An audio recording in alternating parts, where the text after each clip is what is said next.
எல்லாருக்கும் வணக்கம். இன்றைக்கி நம்ம பார்க்க போகிறது பிக் பாஸ் டே 74 ரிவ்யூ பற்றி தாங்க. இந்த எபிசோடு எதுலேருந்து ஸ்டார்ட் ஆகுது அப்படின்னு பார்த்தீங்கன்னா, அதுக்கு முன்னாடி எபிசோடு வந்து நான் பண பிரச்சனையில் வந்து கொஞ்சம் குளறுபடி ஆச்சுல, பிக் பாஸில் சத்தம் போட்டாங்க இல்லையா, அதுலேருந்து ஸ்டார்ட் பண்ணுறாங்க. அப்போ டீமாக எல்லோரும் ஒன்றா உட்காந்து லிவிங் ரூமில் உட்காந்து மணி கேட்குறாப்புல ஏதோ ஐடியா இருந்தால் சொல்லுங்கள் அப்படின்னு கேட்கும்போது நிக்சன் போய் ஒன்று சொல்கிறாரு. இப்போது அவங்கவுங்க பணத்தை எல்லாம் திருப்பி வாங்கிட்டு அவங்கவுங்க படம் போட்ட பணத்தை வந்து வாங்கி வச்சுட்டு இப்போ வந்து மொத்தமாக எல்லாத்துக்கும் இப்போ ஒவ்வொரு ஸ்டேஜில் வந்து கொடுத்துடலாம். இப்போது ஒவ்வொருத்தருக்கு அவங்கவுங்க டான்ஸ் பர்ஃபார்மன்ஸ் ஞாபகம் வச்சு அவங்க எவ்வளோ கொடுக்கணுமோ அவ்வளோ கொடுத்துருங்க. நேற்று ரவீனா வந்து பார்த்திங்கன்னா மொத்தமாக எல்லா பணத்தையும் கொண்டு போய் மணி கொடுத்தது வந்து எனக்கு வந்து பெரிய ஸ்ட்ராட்டஜி மாதிரி தெரியுது. அப்படி நம்ம பண்ண வேணாம், உங்கள் மனசுக்கு என்ன படுதோ அதை கொடுங்க அப்படிங்கிற மாதிரி சொல்லும்போது அப்போ அங்கே ஒரு வாக்குவாதம் வருது.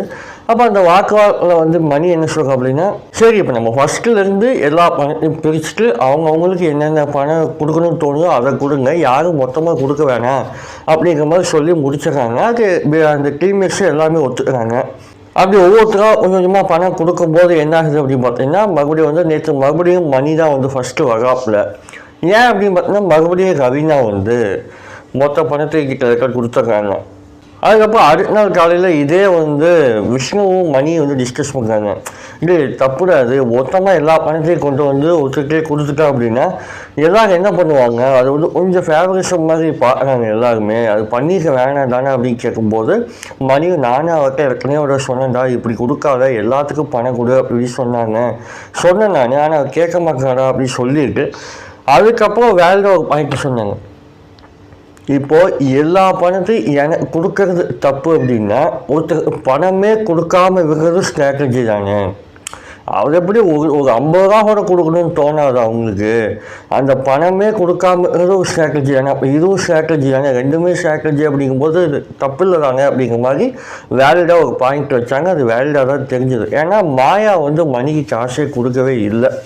இப்போ காசே கொடுக்காம இருக்கிறது ஒரு ஸ்ட்ராட்டஜின்னா எல்லா பணத்தையும் ஒருத்தர் கொடுக்குறதும் ஸ்ட்ராட்டஜி தான் அப்படிங்கிற மாதிரி அவங்க முடித்தாங்க. அது வேலிட் பாயிண்ட்டாக தான் இருந்துச்சு. அதுக்கப்புறம் பிக் பாஸை கூப்பிட்டு வாழ்த்துக்கள் சொல்கிறாங்க. இந்த மாதிரி நீங்கள் வந்து கரெக்டாக ஹேண்டில் பண்ணீங்க, இதைத்தான் நான் எதிர்பார்த்தேன்.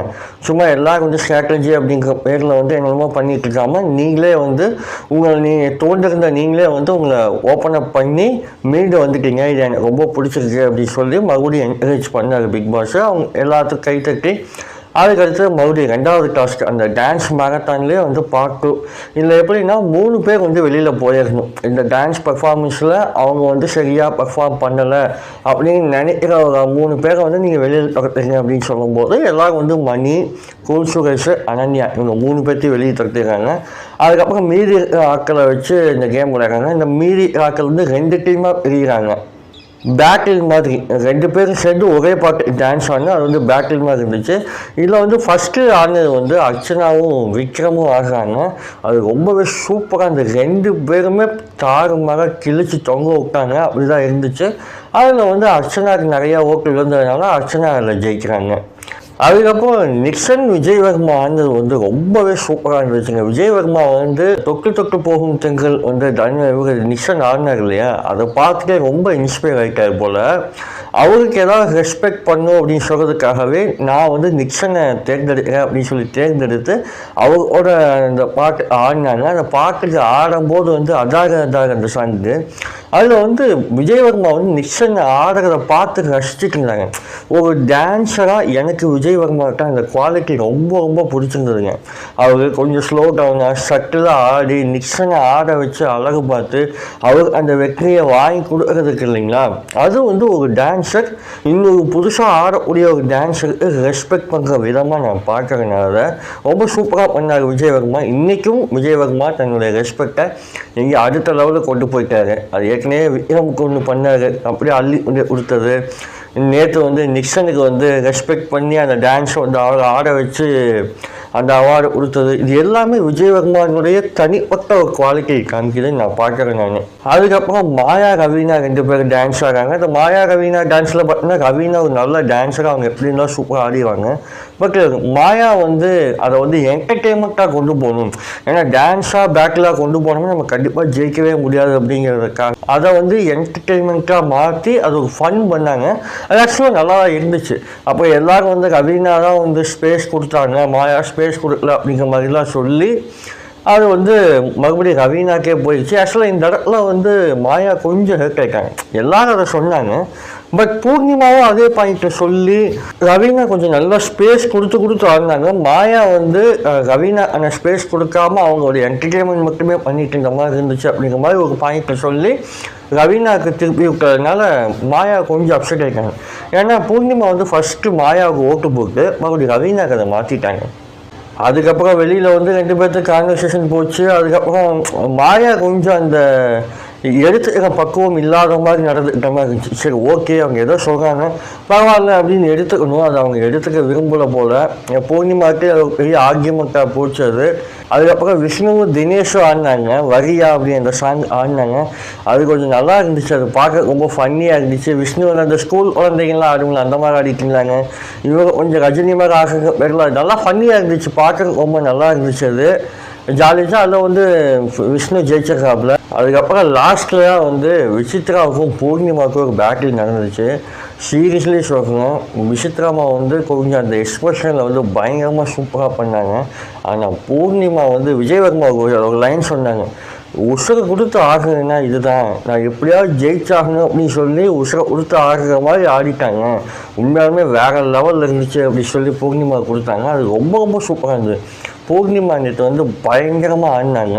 ஏன்னா அவங்க போன எபிசோட்லேயே வந்து எனக்கு சரியான பாட்டு அமையல, எனக்கு டான்ஸ் பண்ணுறதுக்கான வாய்ப்பு அமையல, வெறும் பர்ஃபார்மன்ஸ் மட்டுமே பண்ணிகிட்டு இருந்தேன் அப்படிங்கிற மாதிரி சொல்லிட்டு இருந்தாங்க. நேற்று சூப்பராக ஆடினாங்க பூர்ணிமா. அதை வந்து மணியுமே ரொம்ப என்கரேஜ் பண்ணாங்க, இல்லைப்பா உனக்கு டான்ஸ் வராதுன்னு மட்டும் இனிமேல் சொல்லிடாத, சூப்பராக ஆடின நீ இதே மாதிரி கண்டினியூ பண்ணு, நல்ல மூமெண்ட்ஸ் எல்லாம் சூப்பராக வருது அப்படின்னு சொல்லி மணி வந்து பர்சனலாக கூப்பிட்டு பூர்ணிமாவை நல்லா என்கரேஜ் பண்ணாங்க. அது இந்த டாஸ்க்கை பொறுத்த வரைக்குமே பார்த்தீங்கன்னா அந்த அந்த வன்மமெல்லாம் தாண்டி ஒரு நல்ல ஹாப்பியான ஒரு வைப் ஒன்று கிரியேட் ஆச்சுங்க. இந்த ஸ்ட்ராட்டஜி அப்பப்போ பண்ணாங்க, இல்லைங்க நான் சொல்லலை. பட் அதையும் தாண்டி அவங்க உள்ள இருக்கக்கூடிய ஒரு வைப் ஒன்று வெளியில் வந்துச்சு, பாசிட்டிவ் வைப்பு. அது எல்லாத்துக்கிட்டையுமே வந்துச்சு. அது நம்ம நல்லா இருந்துச்சு, பார்க்க ரொம்ப அழகாக இருந்துச்சு. மணியெல்லாம் பூர்ணிமாக்கிட்ட போய் பேசவே மாட்டாப்புல, எனக்கு கூப்பிட்டு வந்து அப்படி ஒரு அதட்டல் டோனில் வந்து நல்லா ஒழுங்காக ஆடு, இனிமேல் டான்ஸ் எல்லாம் வந்து சூப்பராக பண்ணி இனிமேல் இதே மாதிரி பண்ணு, எனக்கு ரொம்ப பிடிச்சிருந்தது அப்படி சொன்னதெல்லாம் வந்து பார்க்க ரொம்ப அழகாக இருந்துச்சு. அதுக்கப்புறம் இந்த டான்ஸ் மேரத்தான் வந்து இதோட முடியுது. இதில் வந்து பார்த்திங்கன்னா பெஸ்ட்டாக பர்ஃபார்ம் பண்ண 3 பேர்த்த தேர்ந்தெடுக்கணும் அப்படின்னு சொல்லும்போது நிக்சனு, அர்ச்சனா, தினேஷ் இவங்க 3 பேர்த்தையும் தேர்ந்தெடுக்கிறாங்க. அது எல்லாமே நீங்கள் ப்ரொமோவில் பார்த்துருப்பீங்க. அதில் அர்ச்சனா வந்து யாருக்கு நீங்கள் அந்த ஒரு பாயிண்ட்டை கொடுக்க போகிறீங்க அப்படின்னு சொல்லும்போது அவங்க பூர்ணிமாக்கிட்ட கொடுத்தாங்க. அந்த பூர்ணிமாக்கிட்ட கொடுத்தோன்னே பூர்ணிமாக்கே ரொம்ப ஷாக்கிங் அது, நம்மளுக்கா அப்படின்னு கேட்கும்போது அவங்களே ஒரு ஆச்சரியத்தில் வந்து ஒரு ஹட் பண்ணுறாங்க.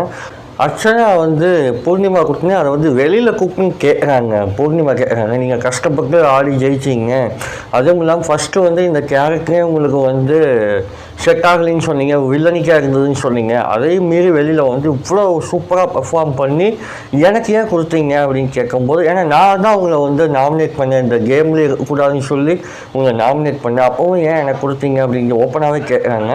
அது அர்ச்சனா சூப்பராக ஒரு பதில் சொன்னாங்க. இந்த 2 வாரத்தில் பூர்ணிமாவோடைய இண்டிவிஜுவல் கேம் நல்லா எனக்கு வெளிப்பட்டுது. இன்னைக்கு நீங்கள் மாயா கூட சண்டை போட்டது கூட எனக்கு வந்து ரொம்ப பிடிச்சது. யூ ஹேவ் ஸ்ட்ராங் ஒப்பீனியன், உங்களுக்கு ஒரு தனியாக ஒரு ஒப்பீனியன் இருக்குது, நான் சண்டை போட்டதுக்காக நான் கொடுக்கல, நீங்கள் அதை அப்படி எடுத்துக்க வேணாம் அப்படின்னு சொல்லிட்டு சூப்பராக அந்த விஷயத்தை வந்து ஹேண்டில் பண்ணாங்க. அது எபிசோடில் வந்துச்சான்னு தெரியல. அப்போ அந்த பேசிகிட்டு இருக்கும்போது நிக்சன் போக போக்கில் வந்து ஒன்று சொல்லிட்டு போவாங்க அர்ச்சனை பற்றி, இந்த கேரக்டர் ரொம்ப பிடிச்சது, இந்த கேரக்டரும் ரொம்ப பிடிச்சிருந்தது அப்படின்னு சொல்லி ரெண்டையுமே அந்த ஈஸ்வரி கேரக்டரையும் அர்ச்சனாவோட கேரக்டரையும் ரெண்டுமே சொல்லி மென்ஷன் பண்ணி சொல்லிட்டு போவாப்பில் நிக்சன். அது ரொம்ப அழகாக இருந்துச்சு.